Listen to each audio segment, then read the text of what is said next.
tonight we have a little bit different in that one of the presenters wasn't able to, or is not able to make it tonight. So we will have actually two presenters, but Ellen Garvey is going to also extend because Ellen and I were both on the Cuba trip.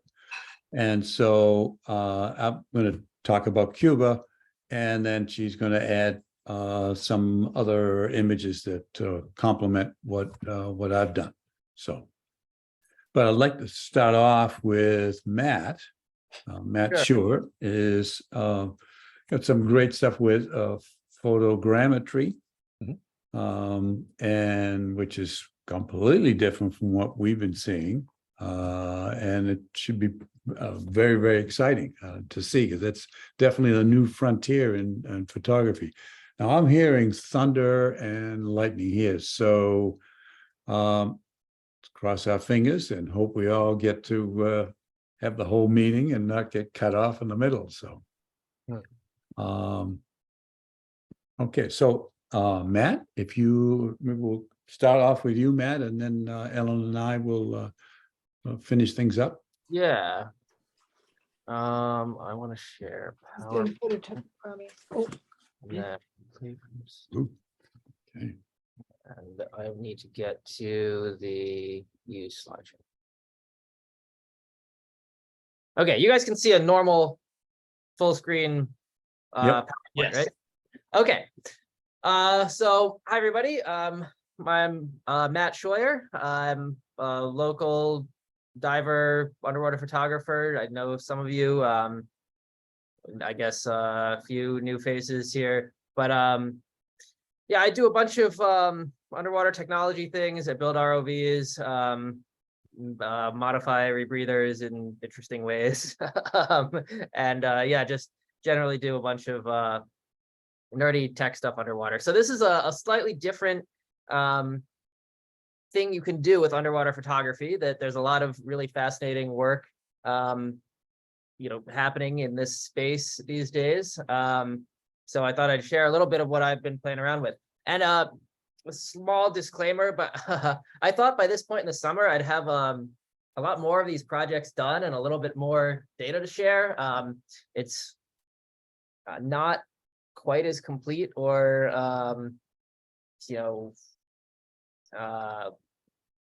polished as I'd like it to be, but as a work in progress, I think it's kind of neat to share, and maybe at some point I will have an update for you guys. So photogrammetry, what is it and how does it work? Photogrammetry is the art and science of building 3D models from 2D images or video, and basically this magical, amazing software can take large sets of images and stitch them together based on common features through the images, and by relating them to each other in space, generate 3D geometry. And so in short, you can use that to 3D scan objects. And one of the coolest applications of this is underwater, because you can scan things one bit at a time without being able to see the entire object in low visibility.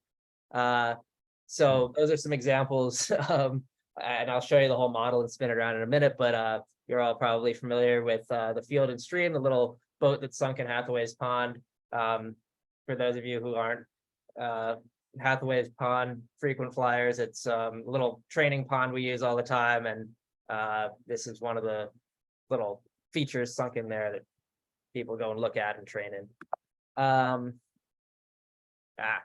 Okay, so other cool things about this technique is it works with most cameras. You don't really need a specialized rig. In the old days, this required multiple cameras on big racks and LiDAR and all kinds of things. You can do this with a phone or a GoPro or an underwater camera rig. It works in low visibility, so small sections compile to create complete views in context. So you can look at something like an archaeological site or an engineering survey and see different things scattered across the bottom, or an entire wreck at once in a way that you never could individually. Or, you know, in a way that you never could from one view underwater with the visibility. So how does it work to actually do this? Well, I go diving, I take my camera down, and I take a large set of pictures circling an object, either in a spiral or in circles or passes back and forth across each side. You want to take a lot of pictures in the case of a wreck, on the order of hundreds to thousands of images. If you're just doing like something kind of human-sized in clear water, you might be able to get away with 60 or 100 pictures. A big archaeology site that you want in high detail might be, you know, in the upper thousands of images. And that's because you want them to overlap a good amount, at least 20 or 30% overlap. And if the images don't overlap, the software can't really link them together or understand where each one is in relation to another. It literally does that by recognizing objects or points that are similar in each picture. So my latest project in this is the fishing vessel Patriot, which is one of our local wrecks. It's sunk in about 100 feet of water out on Stellwagen Bank.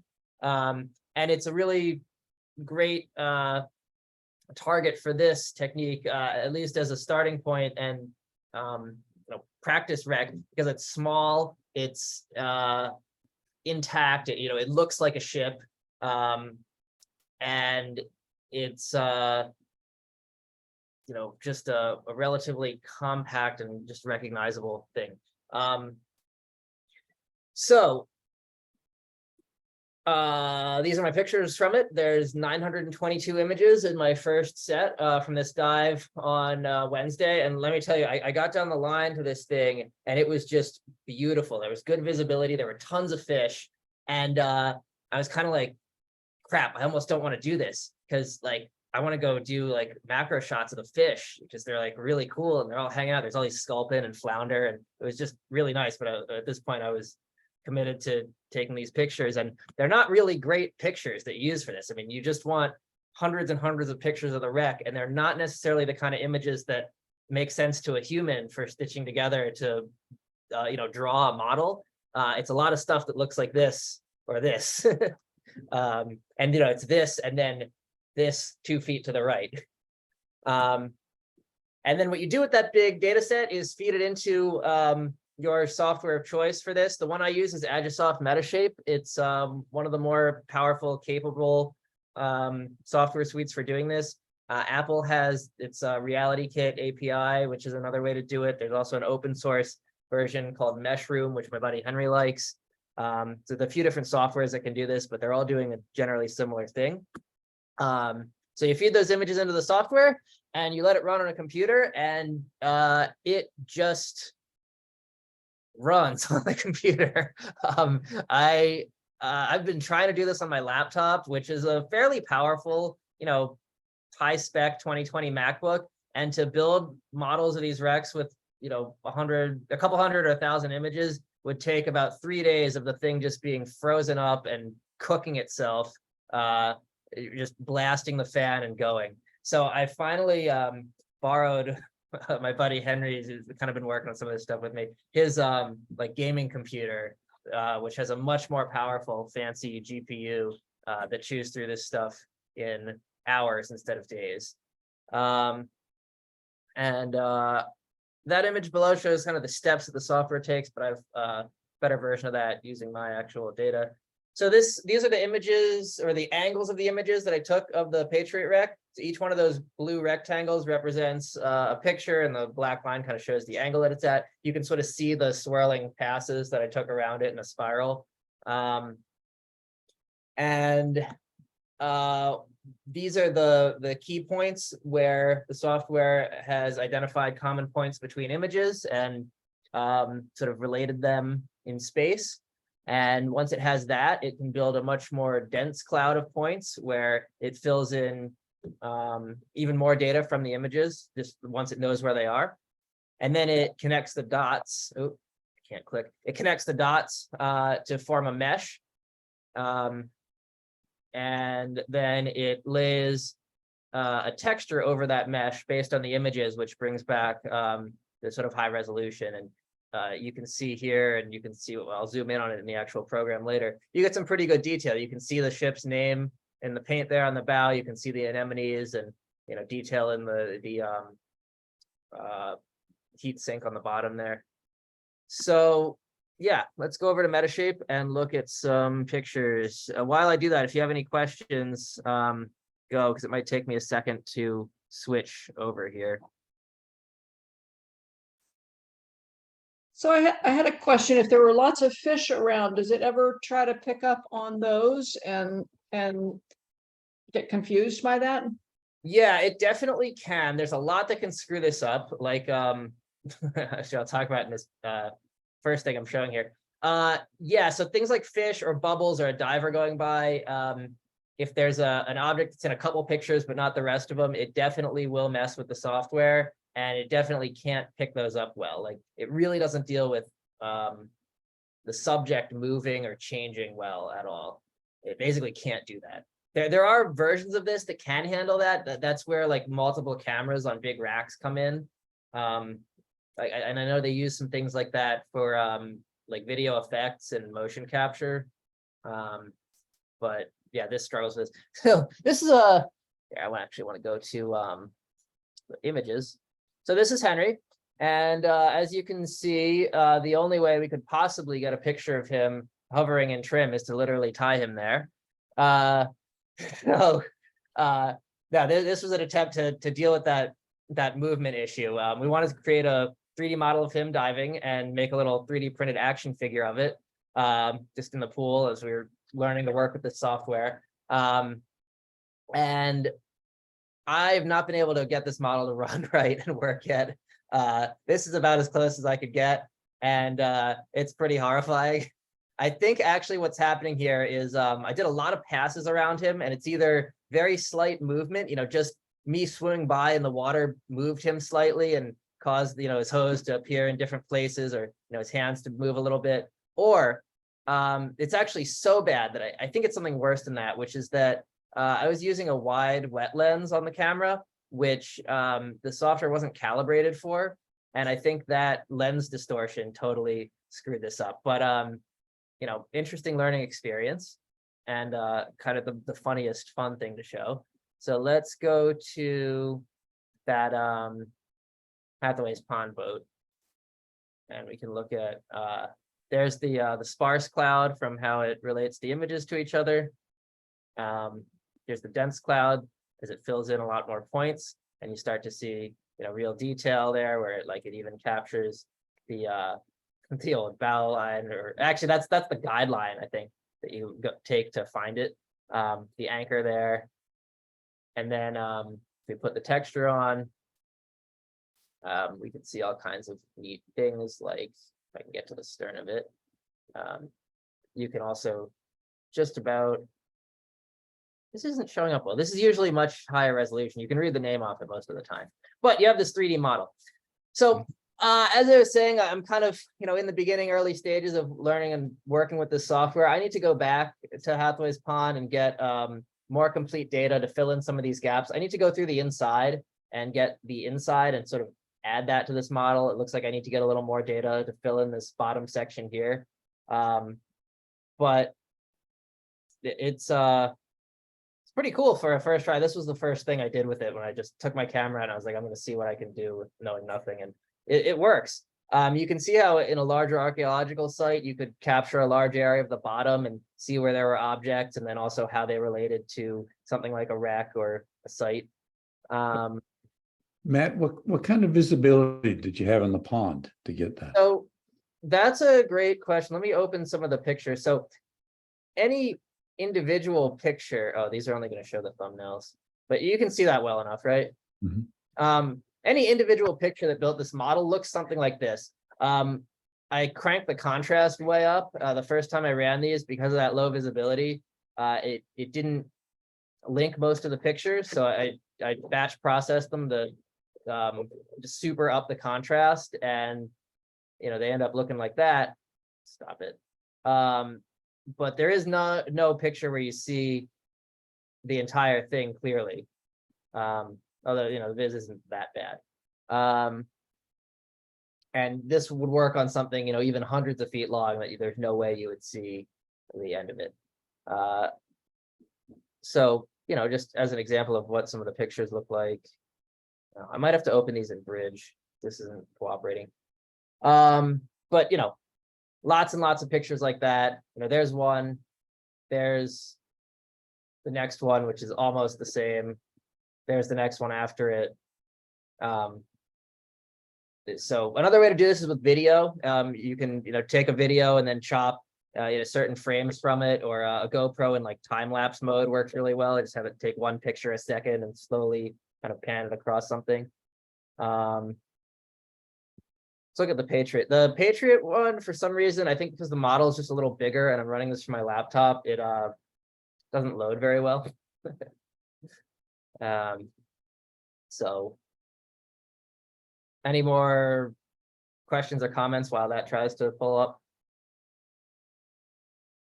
Yeah, This is software that you have purchased. Yeah, so Metashape has a 30-day free trial, and then you have to buy it. I forget how much it is. It's not cheap, but it's not ludicrous for what it does. I think it's something on the order of 100 or 200 bucks for a license, something like that. I mean, software prices vary a lot, but I thought it was worth getting that one because it seemed to work the best, and the capability to me is just wild for what you can model underwater. so Matt, were you combining different dives and cards? In other words, I can't imagine one strobe firing 900 shots. And so, Oh yeah, no, this is with my one dive, at least the Patriot here. That was one dive for about 40 minutes on my rebreather, and then the rebreather had an issue and I had to leave. But I had my ISO cranked fairly high and the strobes relatively low to save some battery. I'm also firing them with electric sync cables, and I've got an extra battery pack on the camera, so it lasts longer. I actually didn't expect them to last as long as they did. They did pretty well. But so that's an interesting point, like about multiple dives and strobes and things. As far as I know, the software is fairly robust to, like, say 2 divers went on 2 different days with different cameras, and one had strobes and one didn't. You'd think that would really throw this off, but it actually can digest those sorts of differences. Different focal lengths and things. oh, It actually can handle that, and it even handles strobes. It's not really doing this by figuring out where the angle of light is coming from and looking at shadows or anything. It's more like just differences in the images. So it does work with artificial light, and mostly you'll see that affect the texture in this. Like, there's lighter and darker areas from where I was closer, and the strobes were more effective. So I do need to go back, or maybe send a friend to go back and see how well it works, merging in pictures from another camera, because I don't have complete, totally clean data from that dive last week. But it's a pretty cool start to model something, out in 100 feet of water that you can't really see all at once. And there's some interesting details in here. There was a seal caught in the net that I think the Gauntlet people or the Stellwagen people removed from the net but left on the wreck, and it actually picked that up. You can see this unfortunately dead seal here. As an example of sort of scientific documentation that you can do with this, you can you can kind of see where the net is and where the seal ended up in relation to that. You can capture things like that. You can look at how wrecks change or degrade over time. If you were to do this once a year, you could see, is it sinking further into the sand over here? Is it degrading? Is the biota on it changing, seasonally, that kind of thing? Looking at a pretty large area with context. So let's see, if I put the texture on, this tends to freeze, but I'll try it. Yeah, it froze. But you can see some of the life on it. You can see the propeller and things. So that's photogrammetry, and that's what I've been working on, and will be continuing to do on some rec dives. And maybe if I do another presentation like sometime in the winter, early next year, I'll have some more cool stuff to show you and some more completed models. So Very cool stuff. This is pretty amazing. So very, very, very cool. Matt, would this be something like for organic material? Like, could you do a part of a reef with this? yeah, yep. There's absolutely people using this for reef surveys to look at how reefs are changing, especially over like large areas. I think there's even people doing this with like autonomous vehicles, like scanning big reef areas with cameras and looking at bleaching events and things. So yes, there are certain weird things it doesn't work well on. Like it really doesn't like reflective surfaces. Like it's really hard to do a car on land. There's a lot of applications in like things like real estate and architecture, doing buildings and that sort of stuff. So I it's use a very flexible technique. Cuba Casa for interior real estate shots, Mhm. and to map it out, and you can actually see the mesh creating as you're going. So this is really interesting though with the Yeah, let's see if I can go to that. So Matt, I have a question. Yeah. Once you get the model, can you pull dimensions off of it? Or is it all just relative? So it's all relative. Yeah, here's the mesh view for that. that's And you can actually see the areas of higher, lower sort of data density and quality. It's a good way to kind of see where I can go and touch it up. So scale, it doesn't have scale. It's all relative. What you do if you want scale is you physically lay a ruler in the image or in the scene, and then that will come up, in the texture. You'll see like your picture of your ruler there, and you can scale the model to that. So relative measurements are accurate, but overall scale, it doesn't know if this is 2 inches or 200 feet. And would, if you shot up, when you're spiraling around, if you went in close and then shot some detailed stuff, would that all go in the mix and provide a more well-defined image? Yeah, and I mean, you can see there are certain places where I was much closer and got much more detail. Uh-huh. Like, right in here, you can see the sea stars and these. Oh, yeah, yeah. These, oh wait, I want to go to textured model when this loads. So it'll pick up close detail, and if I really wanted to look at that specific anemone, if I went and took 15 pictures circling around it, you might have like a really high resolution area. So you can see that's good resolution there. Other areas, not so much. They're sort of blurrier. I can see why your laptop was on fire. Yeah. It's incredible how much better the gaming supercomputer does at this. But it's just amazing when you'd say, 900 odd pictures and then putting it all together and coming up with an image like this, that's Yeah. And amazing. this thing that you're looking at, this is actually just a point cloud. Like if you zoom in, it's just millions of individual dots that, almost like pixels in 3 dimensions that form this thing. I'm not able to zoom in and get a good view of it. But that's what what burns up the computer is just calculating the position and color of like millions or hundreds of millions of these individual little points. Wow. Yeah, you can kind of see that. More than hundreds of millions. If you figure each photo is, let's say, 4 meg, and then you took 1,000 of those. Right. So it's not using every pixel from every photo.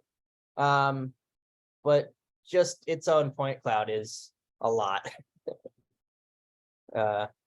And I'm just like sure, in the bottom left, it says there's 385 million points. yeah, Yeah. yep, it does say that. There you go. There's your answer. So I'm sure this is one of those things where it's in its relatively early days of easy kind of consumer access. This technology has been around just sort of in development forms for a long time, but probably in the next 5 or 10 years, the software will just get more and more efficient, and you'll be able to run this on phones and almost do it live, like spin your phone around something and have a physical 3D Wow. model. Well, it's amazing. Yeah. Matt, It's especially cool for that, with combined with 3D printing, to be able to quickly and accurately scan an object and then reproduce it in the physical world with a printer. So one of the things I'd like to do with this is 3D print some models of the wrecks and then like have them out on CAD 2 when you're briefing people about the wreck dive, and be able to, instead of just showing a drawing, like a physical model of the poling, and be like, here's where the anchor is, here's where the mooring is, you're going to go around this way. That'll be pretty neat. You won't actually need to go diving. Yeah, right. Eventually. Yeah. Matt, did you try this on land, or was your first attempt at Hathaway? To be honest, I did try this on land a few times and I never quite got it to work. In hindsight, it's because the thing I chose to try to do was my car, which is with all the reflective sort of glass and paint on that, it doesn't, because each picture, like the reflections move, it can't really handle that. So eventually I was like, oh, screw it, I'm just gonna go try it underwater. And I went and took all these pictures of the Hathaway's pond boat, and it miraculously worked. Nice. But I've done other things, little bottles and trinkets and just stuff on a desk, which it works for that. Very cool. Very, very cool. Wow. I definitely look forward to the next version of this presentation. This is quite good. Well, at some point we're gonna hopefully have pretty detailed models of most of the local popular wrecks and some other cool stuff. So yeah, stay tuned. I'll post all that stuff on Facebook in the New England dive group, and yeah, hopefully I have some updates for you. Thank you all. Well, thank you. Thank you. Thank you. Thank you.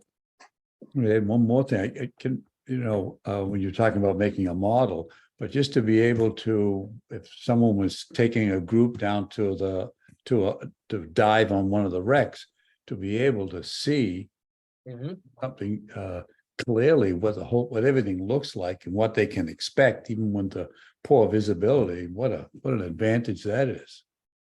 Oh, by the way, some people who are much better at this than me have made some incredible photogrammetry models of the Titanic using submersibles and ROVs and things. If you go look that up, there's just ridiculously detailed photogrammetry data of that site. I mean, you can see like shoes and bottles and all kinds of stuff. It's really amazing. Yeah, I've seen that, and it really is. And then some of the wrecks in the Great Lakes too. It was also pretty impressive. There's a couple guys in the UK, like I'm not sure what wrecks they're diving on. The World War II wrecks over there, they have very good models of. Yeah. Becky Kagan Schott does a lot of I couldn't think of her name. Yes. Well, she's just a fabulous, and I don't even remember what the wreck was, but in the Great Lakes, that, holy cow, it's just amazing. Yeah. Wow, this is going to be a big jump from this to diving in a tropical reef in in Cuba. I don't know how we segue to that, but Now for something completely different. yeah, okay, completely different. And so tonight, what as you can see, Mike and Ellen Garvey are also attending, and I've asked them to add on any thoughts or any information as I talk. And also I've used a couple of Ellen's photos that I'll let you know what they are. And also after mine, then she has some complimentary videos and stills that would help the whole Cuba presentation. So let me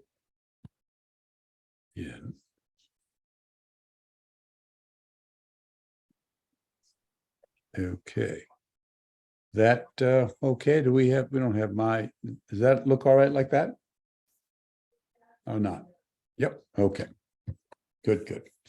All right, so Gardens of the Queen. Gardens of the Queen are, it's a marine national park that was established by Fidel Castro. He's the one that was responsible for making this. And for those of you who have, has anyone been to Cuba diving? Okay. Well, then I can say anything I want almost, unless I get corrected by Ellen or Mike. But and it's a an archipelago off the coast of the mainland of Cuba. And one of the advantages is that it's so far offshore that it's 50 miles offshore from Cuba, that you don't get any of the effects of any runoff or any effects of the farming that's there or anything. So you get much better visibility. And I would say, correct me if I'm wrong, I would say the average visibility was about 80 feet. Would you say, give or take? So, and it got its name from, I believe, from Columbus. He was there and saw these beautiful islands and called it the Gardens of the Queen, since she was partially responsible for paying for the trip. Ferdinand and Isabella, you got to name something for her. And I think around the corner there was Gardens of the King to keep the king happy too. So before I begin with the underwater national park, Cuba is such a unique area, and it's one that it's been kind of taboo for Americans to go there. Europeans have been going there nonstop, but it's been difficult for us. So just a little bit of what you see on land. And one of the things that people always talk about that go there are these old cars.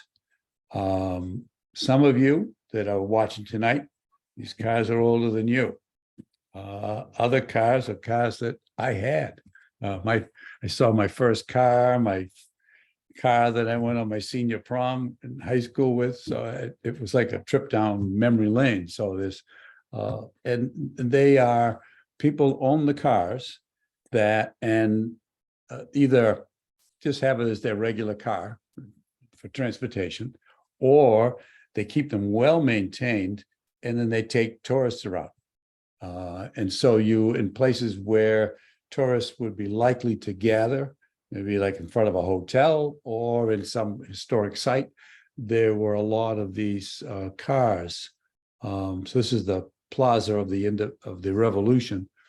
And so there were a gang of these cars. So you could either negotiate with them there, or, I mean, it's easy to do because they're always looking to take someone for a ride. And they're just, again, like I said, it's a trip down memory lane. You don't see these every day around our ways. An old Buick, I mean, the 50s, 53 or 52. There's another one.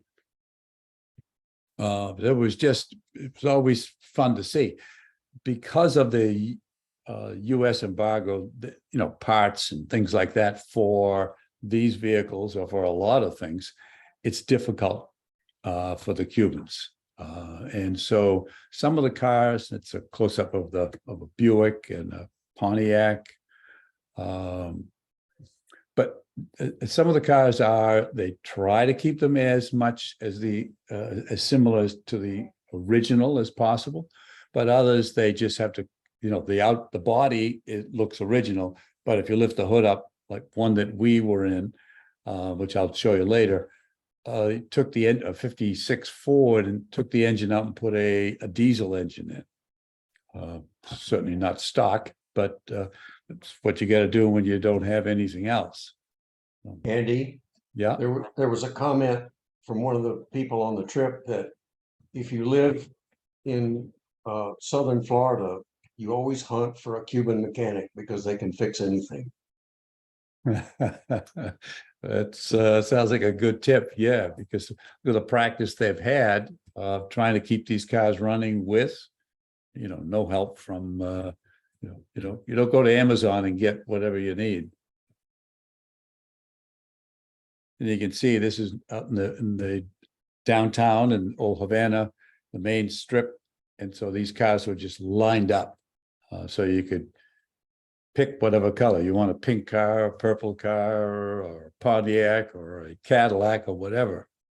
This was from the roof of our hotel, a little bar up on the top, and you get to see, this is the Capitol building, and here's the National Theater, some glorious buildings that were many of these. Watching what she's doing. Pardon me? So many of these are, is this visible with my strip on the, or just the photos are there? Because I see something on my, okay. Your Anyway. mouse is visible, Andy, if that's what you were asking. No, I get something else on mine, so, but as long as it's not on yours, then it's fine. So we went, Mike and Ellen Garvey and my wife, we went on this blue-green expedition trip with that one that's run by Faith. And I don't know if anyone has been on one of her trips, but she runs a wonderful trip. I can vouch for that, and I'm sure Mike and Ellen would do the same. She really is very well organized and detail oriented, and she ran a good trip. So there was like a standard aggressor. We were on an aggressor boat Saturday to Saturday. So we took what was called a Havana extension of 3 days. And then the four of us added another 3 days onto that. So I didn't worry about anything because I speak Spanish, so it was pretty easy.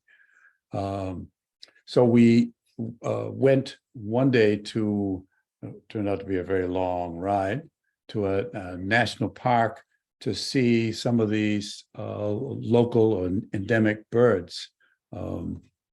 My wife Candy is an avid birder, so she wanted to see some of these. So we saw this trogon, which is a pretty cool bird. Look at an amazing tail, and a toddy, and I don't know if it's toddy or toady, one of the two, but it's a beautiful little bird and only found in Cuba. The same thing with the Cuban hummingbird. Got lucky on this. We were walking by a Hemingway's house and saw this in the bushes. But also all over the area, not just in the park, we would see the turkey vultures. But we have turkey vultures now here. They come in numbers, large numbers in the summertime. Well, one of the surprises in this national park, which I had no clue that it was going to be, was this small system of caves that by the originators of this park, before it was turned over to a national park, created this little walkway and like sort of mini rooms, if you want, in this cave. And it became important during the Cuban Revolution because when the Bay of Pigs was happening, Che Guevara and many of his other soldiers, they hid in here, hoping that if things went bad during the Bay of Pigs, then they at least would be safe, because this was many hours away from the coast. But it was just it was a cool thing to see, and even saw an owl up in the roof of that, but it's just there's a big plaque out in front saying that, that he spent, I don't know how many days here, but as a refuge, but it was a wonderful surprise. It's always nice when you travel that you see things that you didn't even expect, and they always seemed a lot nicer. And the art scene in Cuba is pretty impressive. There's a really wonderful appreciation of art, and not that this is fine art here, but this is in the interior of a building that was sort of taken over by the artists in a community a little ways outside of downtown Havana. And what the artisans did is they cleared out the building and they took everything out of there because it had been in disrepair and unused, unoccupied for many years. So when they took everything out, they tried to repurpose it. So all the broken pieces of tile became like little mosaics, and they made a bench here. The typewriters, real old typewriters that they put on the walls. And I mean, that really doesn't do this place justice, but it really was a very cool place. And the artists give free classes, art classes to the kids in the community.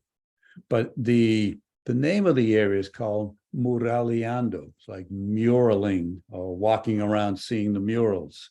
And so all the murals, some of these, like this was like 3D mural, but they're either cultural things, nature, historical, and it was just a treat to see. This was all over this neighborhood.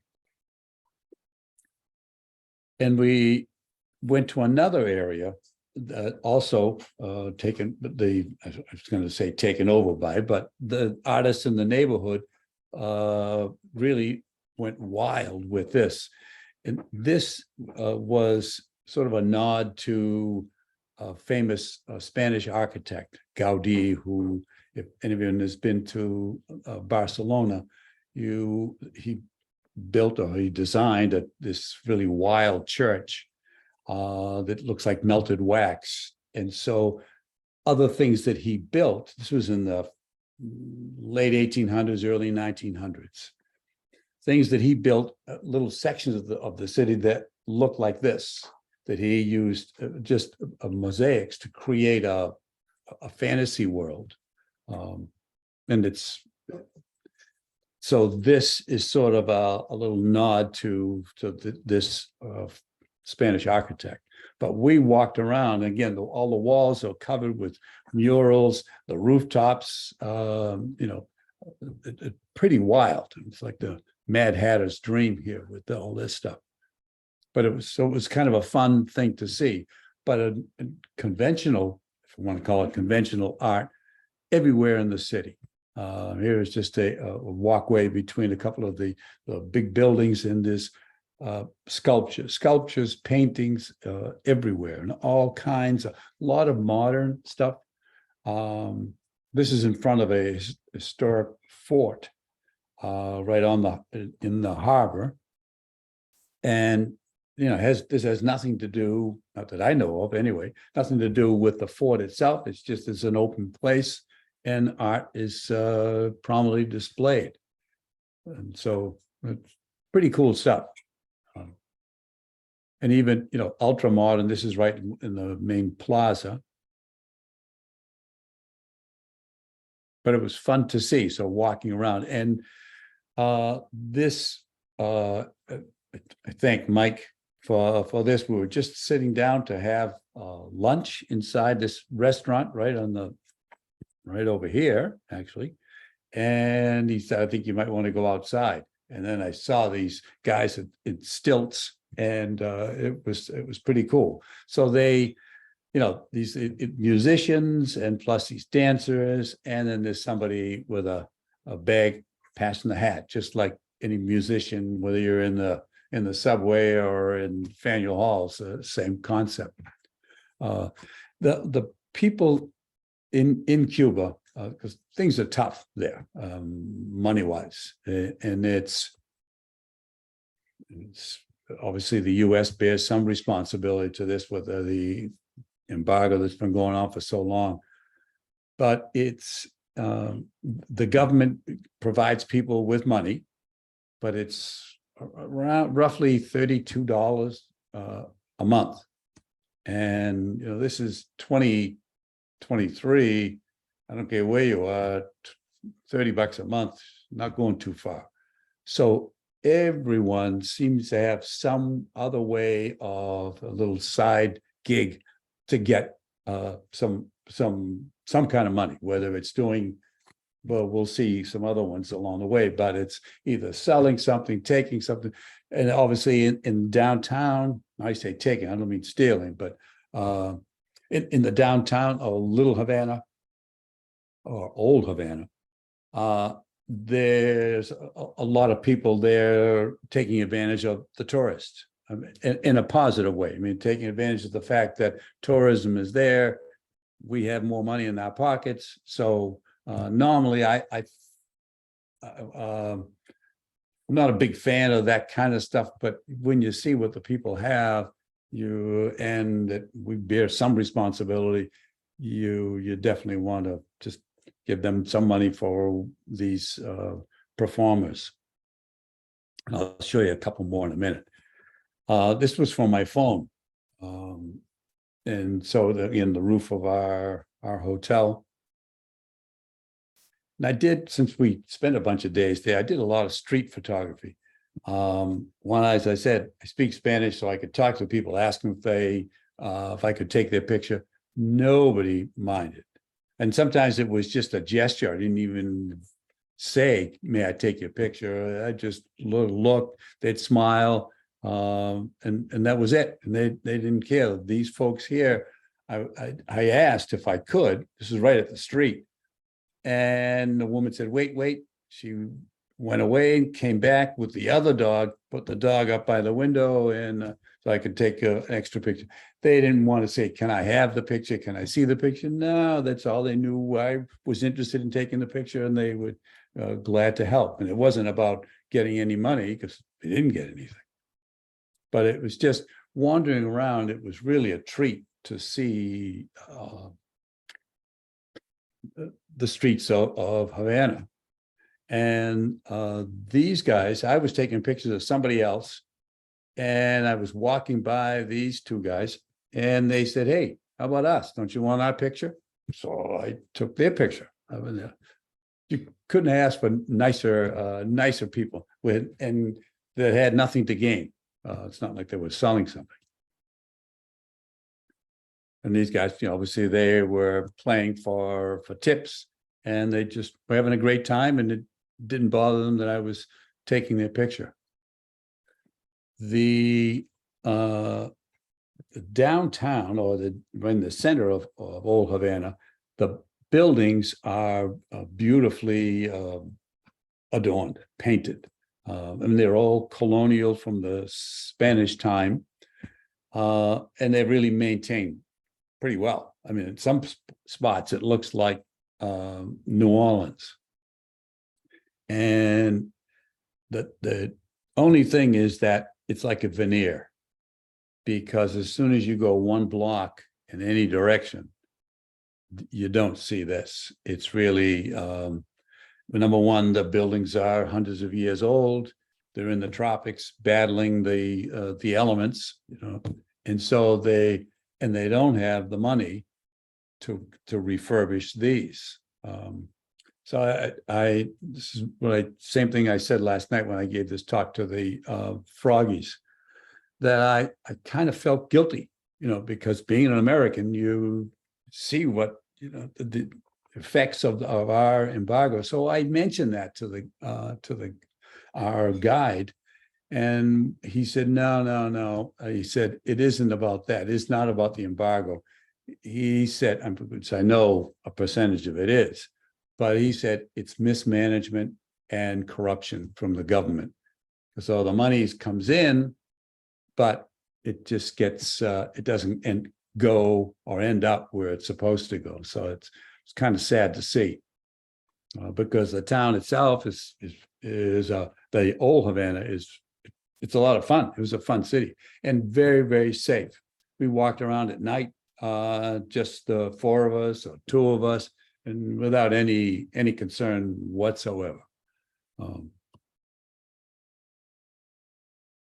But it was nice. So I just certainly, if you have an opportunity to dive in Cuba, I would, add on some days. And you don't have to be a Spanish speaker to do it. You still, there's enough people there that speak English too. So there was one guy that sort of picked us up to take us somewhere we were trying to go and commented that Andy spoke pretty good Spanish. I paid him to say that. And this guy, so this is another part of, like, I don't want to call them entertainers, but remember I said everyone's got some sort of a side gig, or this guy, what he does is stand around. He's in the main plaza, good looking guy, well dressed, and that broomstick for a cigar, and he just poses. And if you want, and my wife posed with him. So, and it's not something that I'm comfortable doing, because if this were any place else, I wouldn't be taking pictures of this guy like this.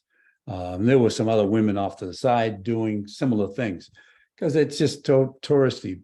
But when you see what's going on with the people, that you just say, you give them a couple of bucks, and that's their job, to add on to the $32 a month.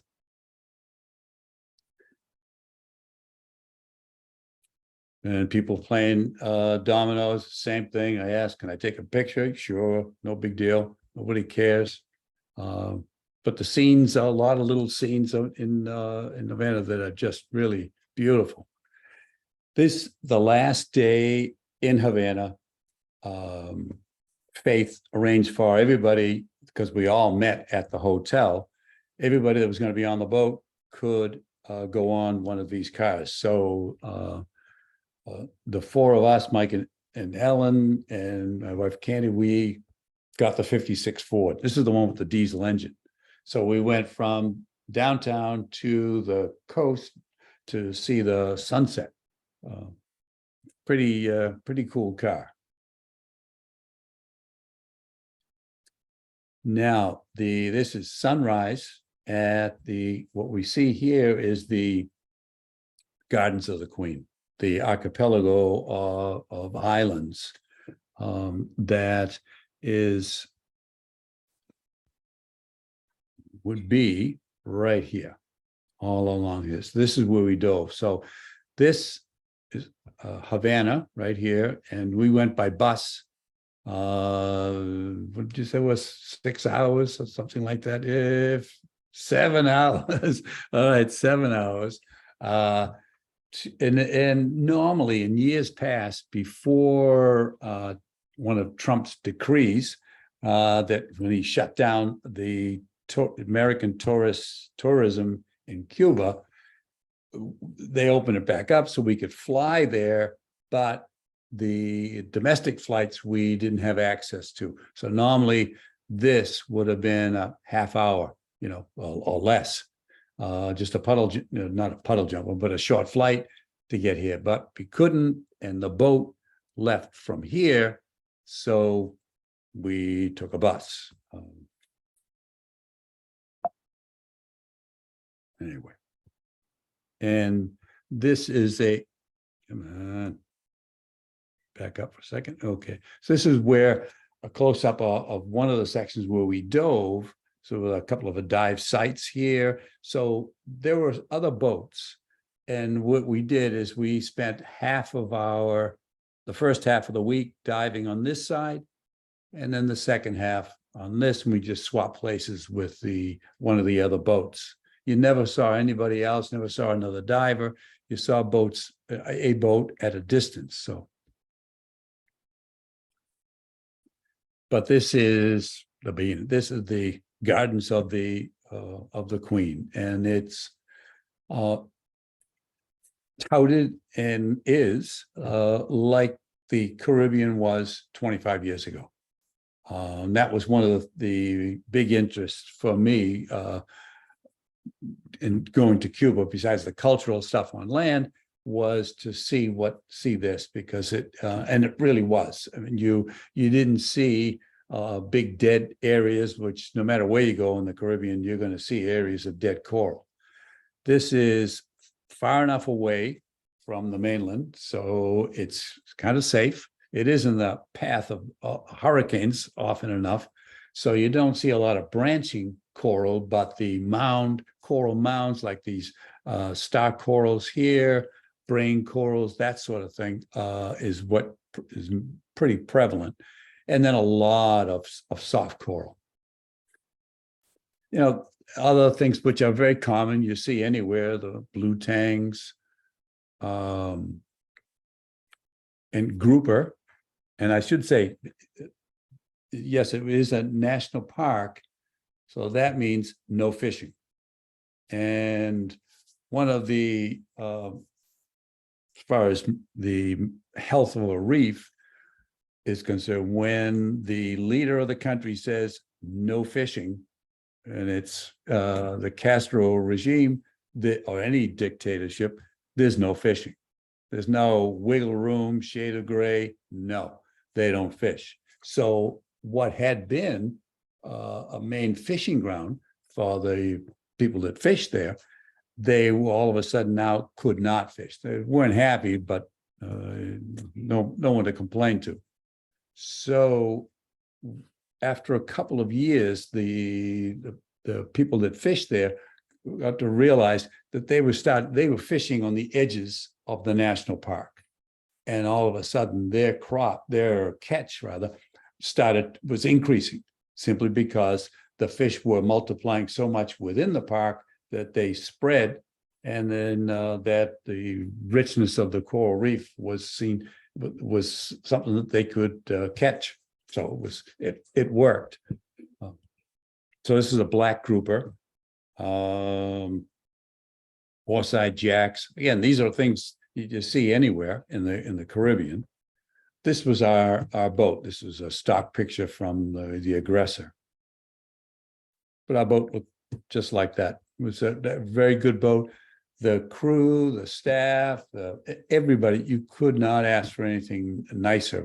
They were just fabulous. They made everything easy. They were fun. They were safety conscious. So it was terrific.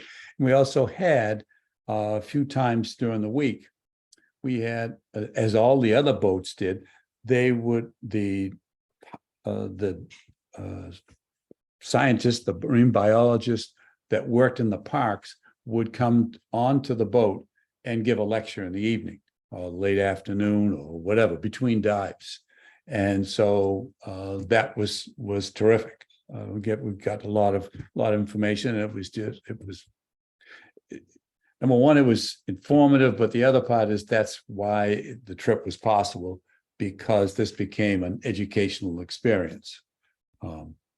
Now, you see the chart. Anyone who's been to a resort or a dive boat, you see, a drawing of what we're going to see. The depth, blah, blah, blah, all the creatures that we'll see. That's pretty standard. What this had was, on this half here, there's a list of fish. Each of us was assigned a fish that we had to sort of keep a tally each dive. So when you come out of the water and you would say beside your name, you would write, like I had barracuda. So whenever I saw one barracuda, two whatever I would put, check off that I saw it. So then all this information gets compiled and given to the marine biologist at the park, and then becomes part of the citizen science input. And just give them some data to see how things are progressing. Yeah, barracuda, huh? That wasn't my barracuda. I got a barracuda to show though. One. It was a couple of days I didn't even see a barracuda. A lot of sharks. Not an issue safety-wise. It was just exciting and fun to see. On any dive, there would be 6 of them. They're curious. They would come, take a look, stay with you, circle around, but not, a Jaws kind of a circling. They just were present. So it was great because I was constantly taking pictures of them, which we'll see a bunch of them today. It's just that, and rather than have them in an open sandy area that they've been attracted, that they use bait to attract the fish. This is a natural setting. So it's really, I found it photographically, it was terrific.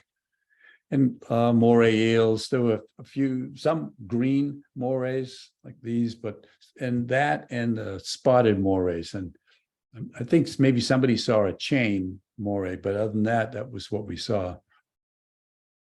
And, this is a long spine squirrelfish, but squirrelfish are everywhere. So that's not and anywhere in the Caribbean. So that didn't make it outstanding.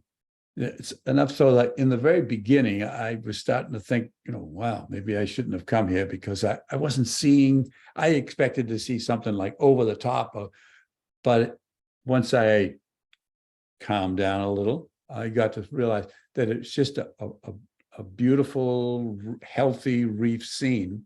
And there were certainly things that you don't see regularly, but otherwise it was just a very healthy reef. Like these are the azure sponges, vase sponges. And this was a few feet tall. It was big, and they were everywhere, small sizes and large ones, but a lot of sponge growth. And did I say sharks? Most of them are Caribbean reef sharks is what we saw. Generally, that and nurse sharks. But the typical reef scene was like this, a lot of soft coral. And this is one of the reasons is that, again, being in the path of a lot of hurricanes, that, any hurricane that hits, for the most part, Florida or comes up our coast, Atlantic coast, has passed through or near or has affected Cuba.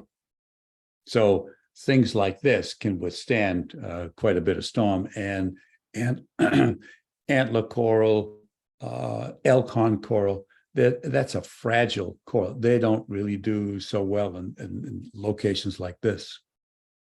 But schools of fish, grunts, these are white grunts and porkfish. It's very common to see large schools of these. Gray angels, so grays and a few queens that I saw, had to be for Gardens of the Queen, but and I don't think I didn't see a French. Did Ellen, Mike, did you see a French? No. So, but there were a bunch of the gray angels. And more sharks. I couldn't pass up when there was, and coming by the reef, that was, couldn't pass it up. Porkfish is something that there's a few white grunts here, but for the most part, these are all porkfish. And you just don't see large numbers in the Caribbean anymore. Not these. I haven't anyway. Years ago, you would see it. Years ago, the Florida Keys were just loaded with these. Penny Camp was, you see big schools, but not today. And lionfish, like anywhere else in the Caribbean, there are a fair amount. We saw, we didn't see a lot of them, but they weren't unusual. And barrel sponges. There were a lot of these growing on walls, growing on the sea floor, and large ones. This was probably at least 4 feet tall, and so that was a very common scene. So there's a lot of these, and we got to see. Ellen and I saw this barrel sponge smoking. So all of this is eggs and sperm, or eggs or sperm, or being released from the sponge. That's how they reproduce. Anemones do that. Some sea stars do that, and it's just they spawn. And then it's usually each species at a certain time of the year, certain phase of the moon, certain phase of the tide. And the fertilization takes place in the water column. So it seems ridiculously haphazard, but it works. I mean, just to talk about our marine life in New England, the most common sea star that we have, the Northern Sea Star or the Forbes Sea Star, which you see everywhere, that's how it reproduces. Again, it seems ridiculously haphazard, but it works. If they're all synchronized at the same time, and there's a likelihood that they're all going to, that they will find each other. There's a photo bombing couple that was around. So Mike and Ellen paid me a lot of money to have their picture prominently displayed here. Now, this was a sheet coral, and it was at least 4 feet, maybe 5 feet. It was a really big, it was flat up against the side of a small coral head. But Ellen sent me another photograph just today that, okay, and this was cropped. So now I saw this is what it looks like here. This is what this is like, because I was using a wide angle lens, a fisheye lens. So I was able to get the whole animal. And that's pretty much what I was shooting, was wide angle. So Ellen wanted me to show this. So this is, if you don't have a wide angle, then you got to shoot parts of the subject, place it however you want, but that's what it's, you're not going to get the whole thing. So there is an advantage to shooting with a wide angle. I saw Andy taking a picture of that, and so I decided to do the same. But I had to get close enough that the strobe would light it. And, if you go back to Andy's photo, he's got that whole thing, but I couldn't do that. And I was maybe 3 feet away. If Yeah, that. and Yeah, I probably I was wasn't also either. 3 feet away with, a pretty, yeah. So if you're going to a place like that, it may be useful to take a wide angle. Now But as we all know, on the other side of it, when you are, because this trip, I shot mostly wide angle. So I did not see any of the nudibranchs. So I saw a couple, but shrimp, nudibranchs that I heard people, I saw their pictures, I heard them talking about it. My brain was wired for one thing, wide. And that's all I saw was wide. And I was seeing scenes, putting an animal in the scene. And so I wasn't seeing that.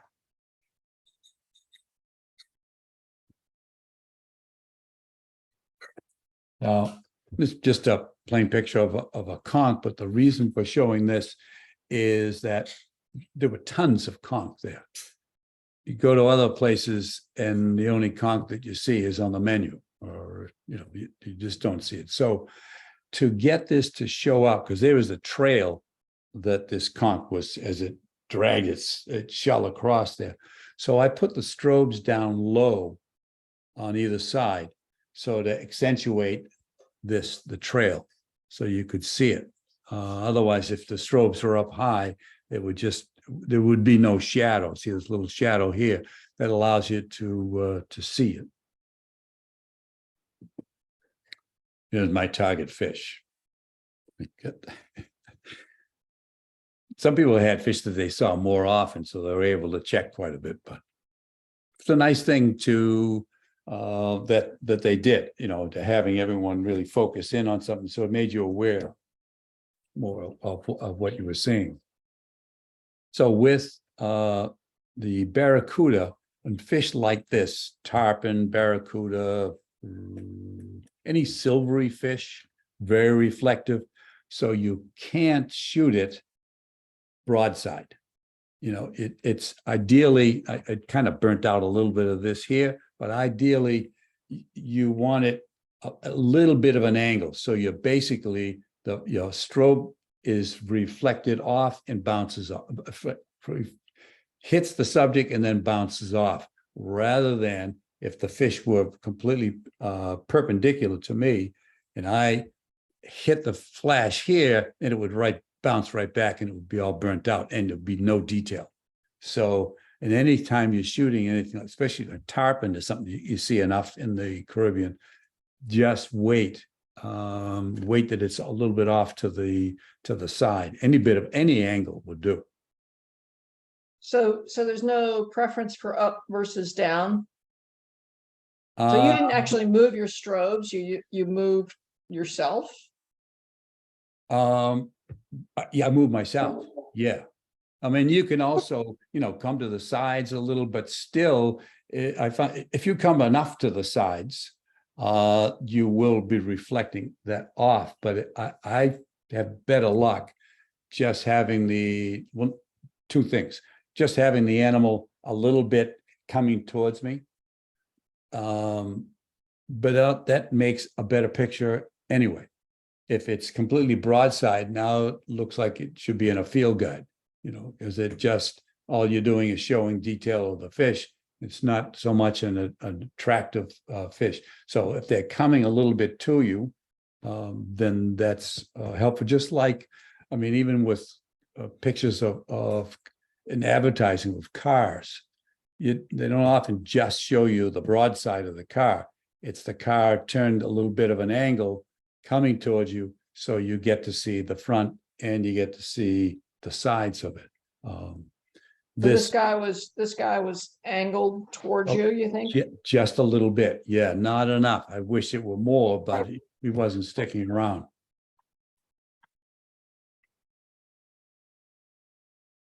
And this is some star coral and then some boring sponge. This is sponge that bores into old coral or dead coral.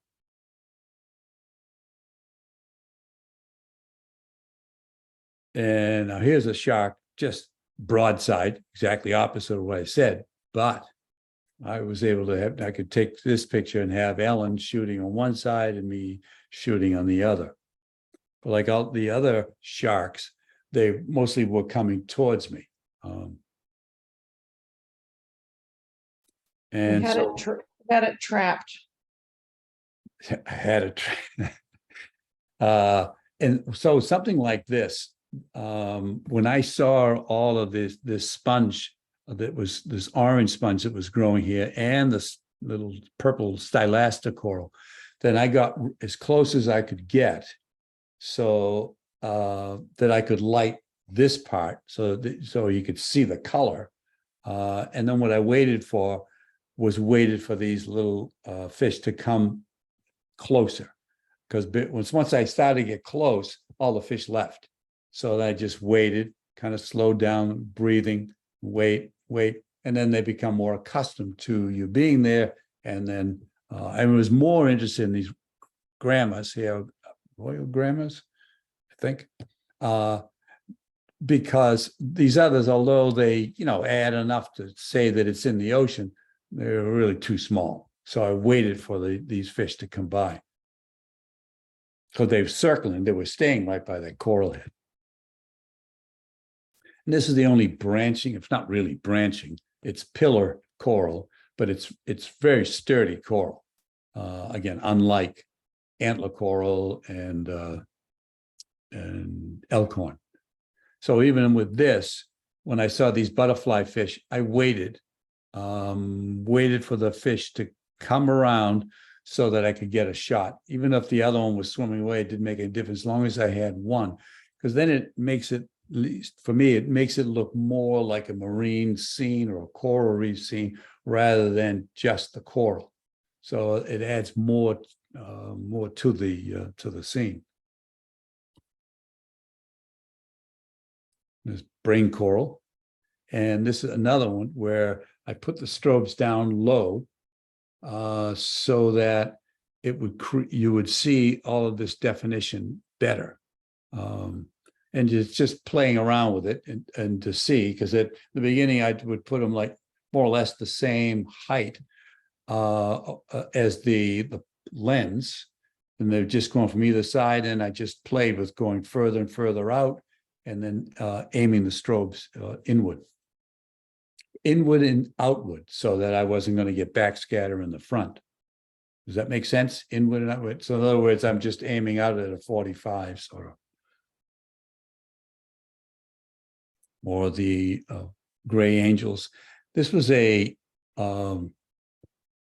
night dive. The fourth dive of the day often left late. So I didn't make night dives, although they had them every night or most nights. But there were many times that the fourth dive of the day, the sun was already going down or was just about to go down. So they weren't technically night dives. So we got to see the cling crabs. These are huge crabs on the sea fans. And Said the crabs are about 2 feet. 2 feet. Yeah, there was a really big crabs. They come out at night. I mean, they're tucked underneath the coral in the daytime, but at night you can see. So I was looking for them on the sea fans because it made a great background for them. And the hogfish, those of you that have dived often enough in the Caribbean, ask yourself if you've seen these, because before you would see them every place you went. Now they're pretty rare, and it's a cool fish. The younger ones have these pectoral fins or rays that come off. The first 3 are really long. They're pretty cool. This was at night, or the beginnings of a night. So here's the Nassau grouper just settling down. So this is pretty easy to shoot. Nassau groupers generally, and even different dive locations, not just Cuba, but anywhere in the Caribbean, very often find them they're used to divers, and they're not at all timid. Another hogfish. These were, again, settling down. This was just sort of hiding behind the soft coral.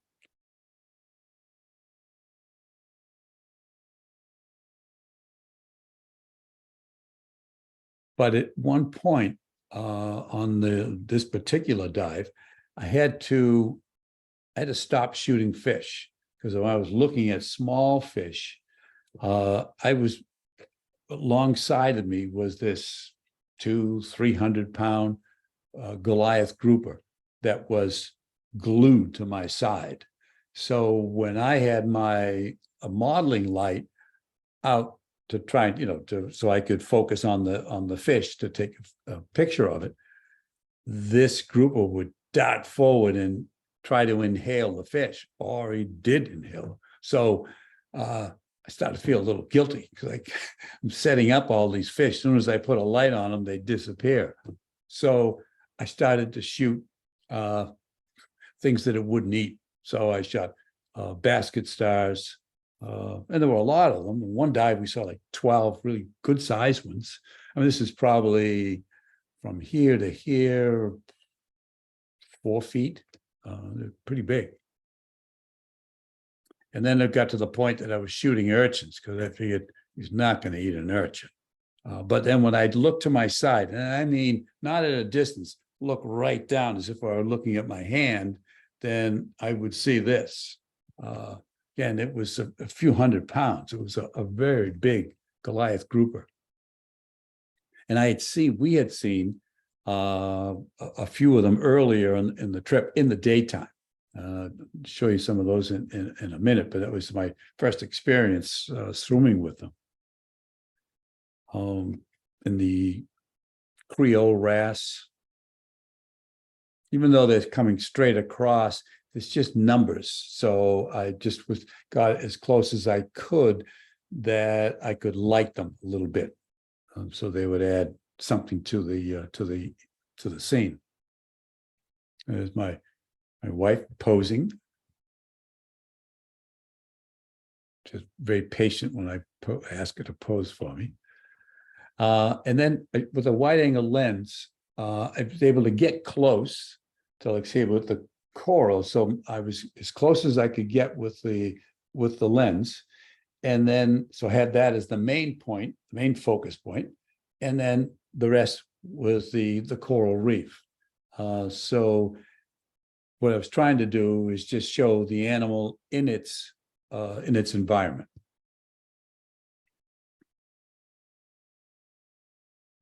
And this was a site. This was a cool site. There were, I don't even, what would you say? These were like 20 feet across, something like that. Little mounds, or in the Australians call them bommies, but they were like small coral heads, individual islands, if you want. They're underwater, and because this barrel sponge is about 4 feet, and so they were like little mini ecosystems. And it was a cool sight to see. We're in about probably 60 feet on the sand, 50, 60 feet. But it was a fun dive. And photo bombers everywhere. I told you I put you on the hot seat here.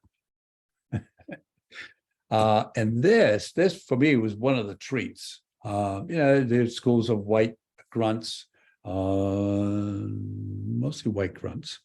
But this was a safety stop. It was a typical safety stop.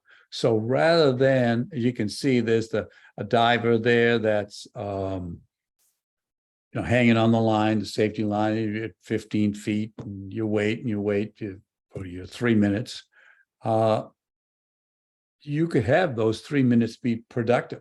So you could just swim around here, and this is what I did for all of them. I would just swim around. I'm in 15 feet doing what I'm supposed to do, but at the same time, finding a nice subject. So it made it a real treat.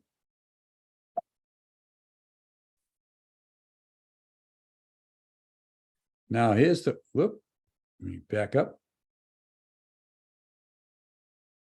Let's have a little, okay. So this is our grouper. This was about, the dive guide said about 400 pounds, 5 or 6 feet. And so there were 8 of us, I think, in our small boat. And so we swam together all the time, or dove together. And so this is Dan Orr was with the Dan Insurance, dive insurance. So he was taking pictures, and the rest of us were spread around, and this grouper would swim from one person to another, and he would just make a beeline like a torpedo, not aggressively, just sort of going to one to play with somebody, and then go to another one, It really was a lot of fun. That was my first experience with a Goliath grouper like this. So that's why when this grouper was with me on the night dive, then it was no big deal. So I think Ellen was trying to teach it to jump over the stake or something. These are tricks, but it's, you can see it's definitely not afraid of people. So it was, and then look in the background, see there's a shark. So while we're doing all this, you get sharks around circling in there. So one of the times I was on the other side of this circle, and it started to come towards me. So then I just looked at it, and it came and just stayed there. So Ellen took this picture of me with, exchanging great ideas with this grouper. And it stayed like that, looked, and then was bored with me and swam off and went on to somebody else. And it stayed with us, would you say, most of the dive? Yeah, if we had stayed there longer, it would be longer. So. And Mike's conducting an orchestra here. This is one of an overhang so where this is taken from was underneath an overhang. And it was real pretty, all kinds of sponge underneath it. And this is the aggressor's photographer. So he was around taking pictures of all of us. And one of the times there was a cut in the reef. down about 80 feet. And so it was a cool sight. But when we finished that site, we came up and then we did our safety stop at 15 feet, open water. And that's where we were greeted with 15, 20 silky sharks. So they just came, those and Caribbean reef sharks were just circling all around us. And it was not at all threatening, nothing to be concerned about, but it was a lot of fun. So here's when there were, at one time there were both of because the aggressor had two boats, two small groups. And so here's one of the boats and here's the other one. So the last day, we did this twice. Both the boats were together, but it was so exciting to see. Every place you look, below you, above you, there were sharks. It's nice to see sharks and not have to be concerned with them.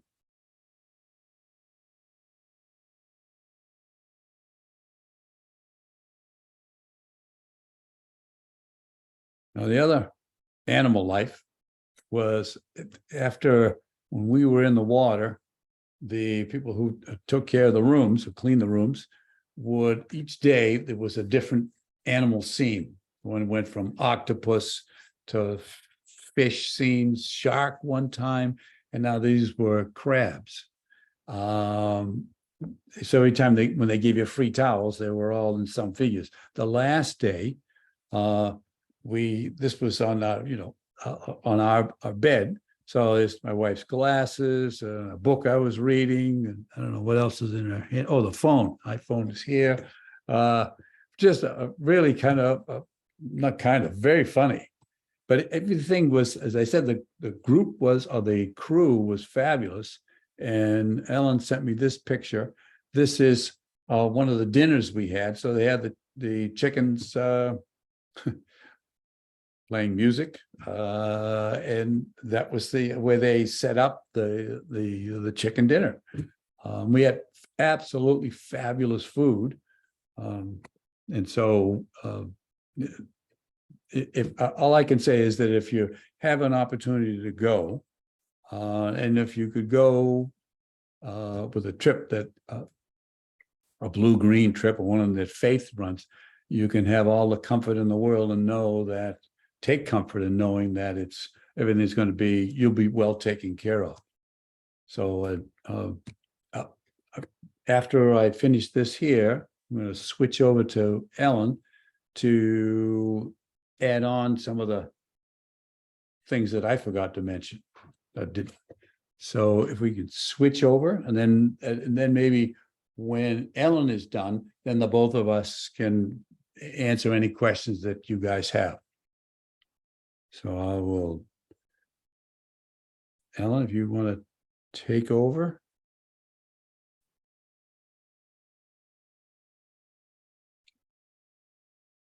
I'm getting there. Okay, here's Ellen right here, by the way. She paid me extra to be in all these pictures, so I don't know what possessed me to try to present after Andy, but I have a few things that he didn't have. So when we went out into the country, both for the bird trip and then for the 6 hours, once you get out of Havana, the form of transportation is this horse and cart. That yellow is our taxi that we took out of Havana, and everything else is horse and cart or walking. I mean, it's really stark, I should say. Let me figure out how to get to my controls.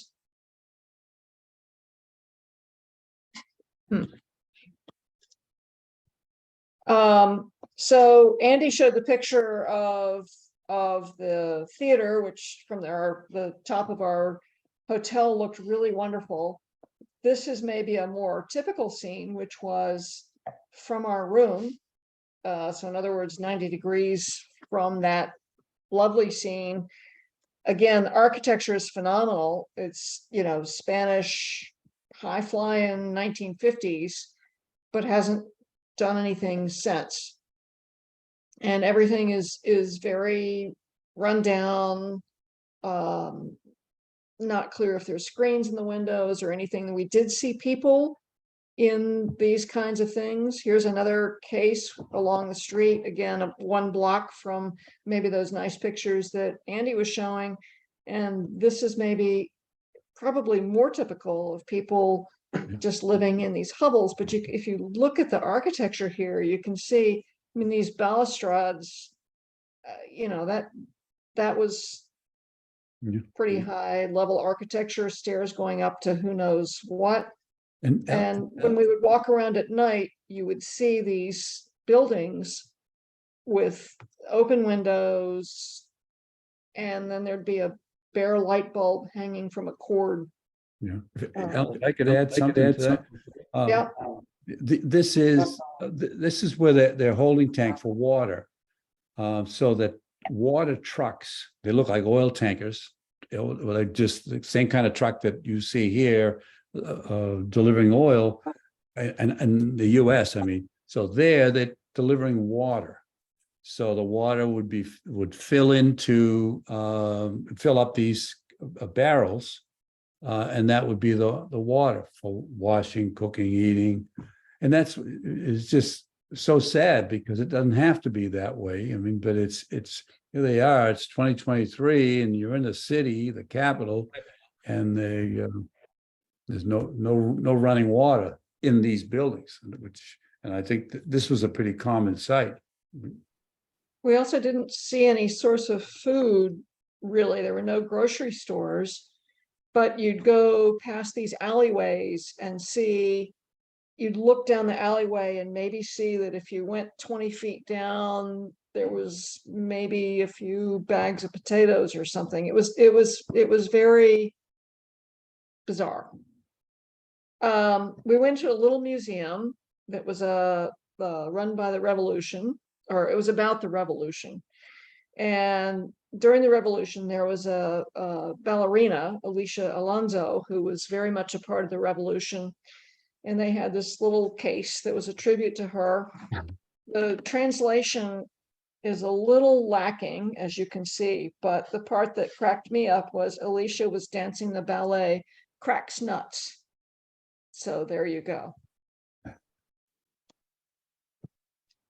So Andy mentioned the food. This is the food, some food in Havana. I mean, again, we felt a little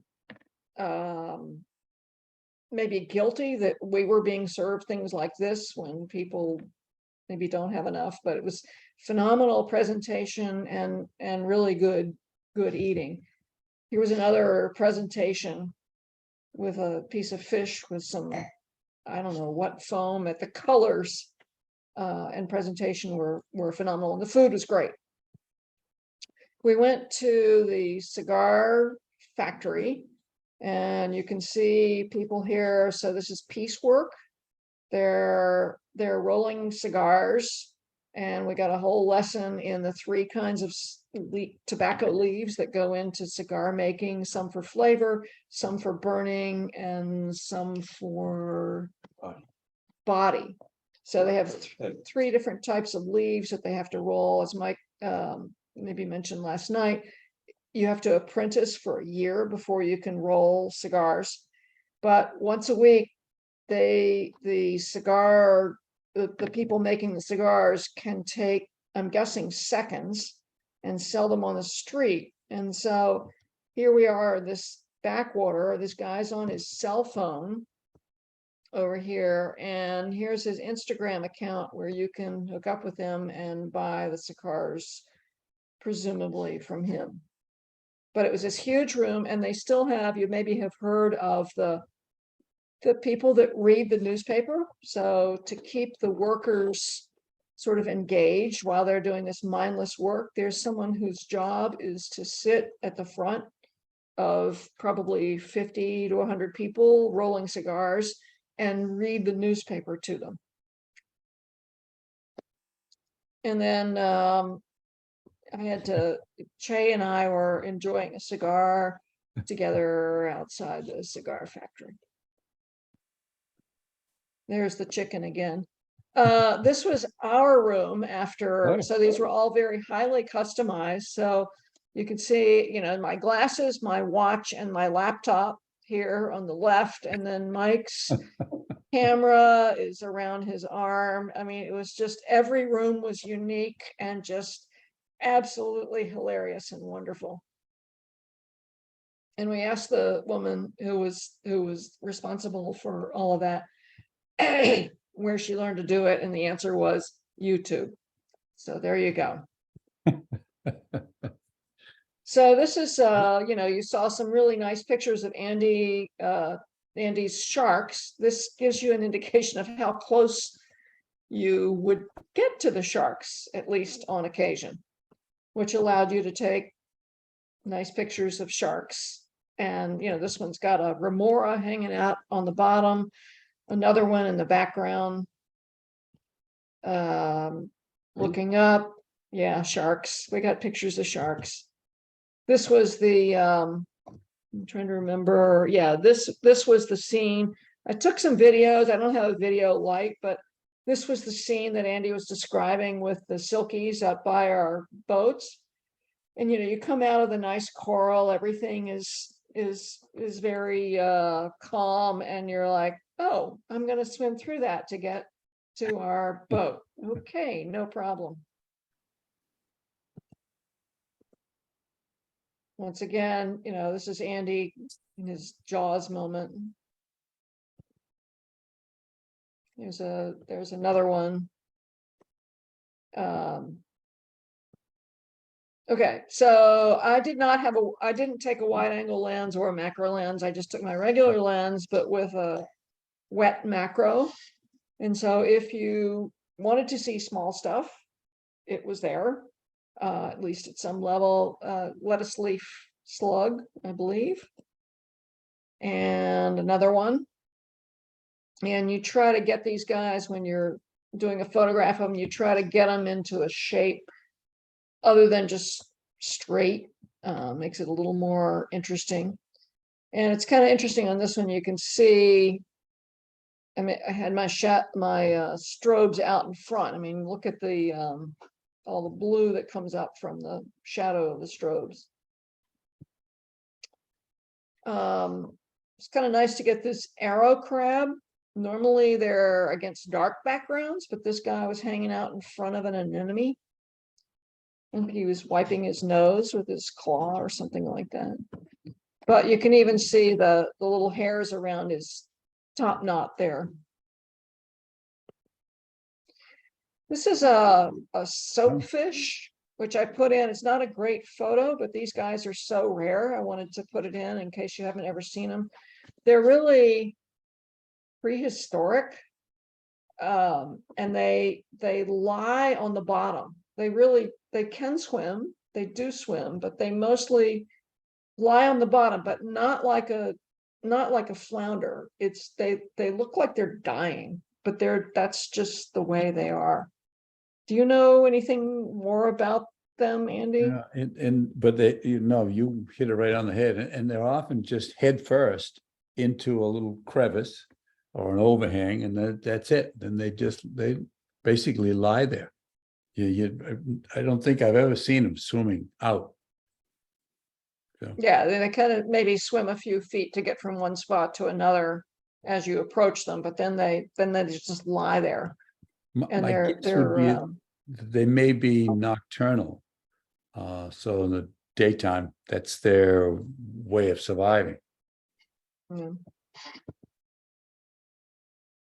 What's that, a queen trigger? Yeah. Ooh, Oh. nice. Wow. Well, that's the picture that Andy showed.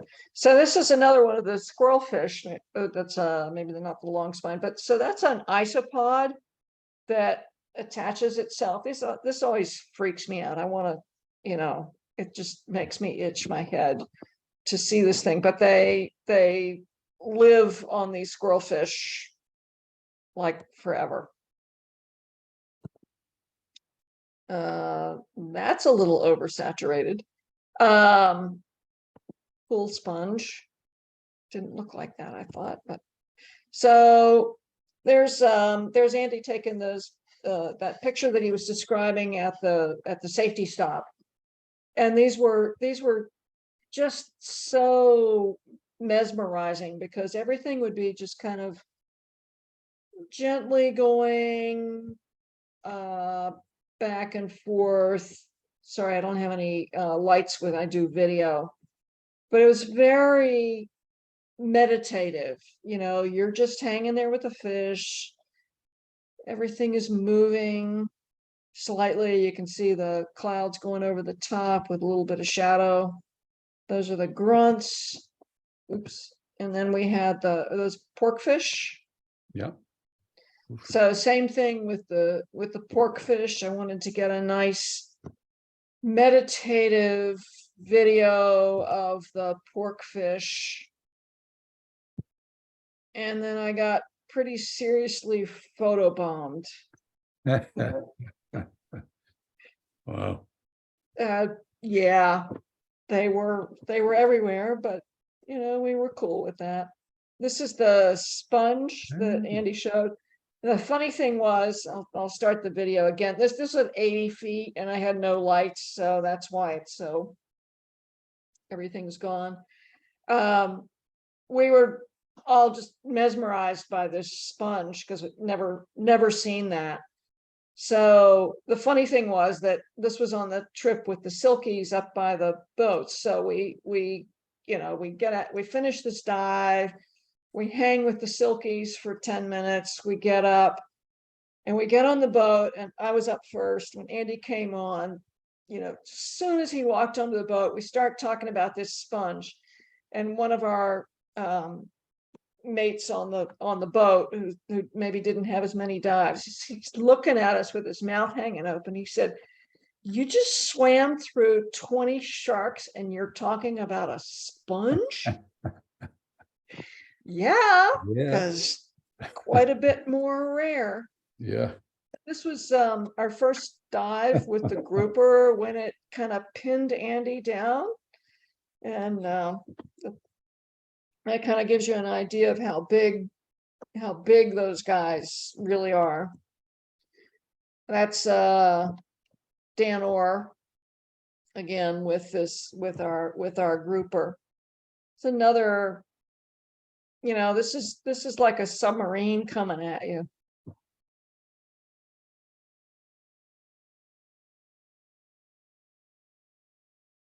And when I say coming at you, I mean coming at you. Great video. Well, I had the presence of mind to not move the camera, even though it was there. And that's probably the best picture I took during the 2 weeks. And that's it. Well, great. That was fabulous. Fabulous. Nice combination of the two. So that really worked. Thank Great you. stuff. Looking at the time, it's already 8:45, so we should call this a night. But I want to thank you all for coming, not coming, but tuning in. And Matt, thank you for hosting this. And Ellen, thanks for presenting. And Matt, is he still here? No? Okay. Anyway, Matt, thanks. But this was a nice night. So I look forward to seeing you on August. We have, I know, a lot of nudibranchs. Timor is going to be showing some of those and photographing nudibranchs.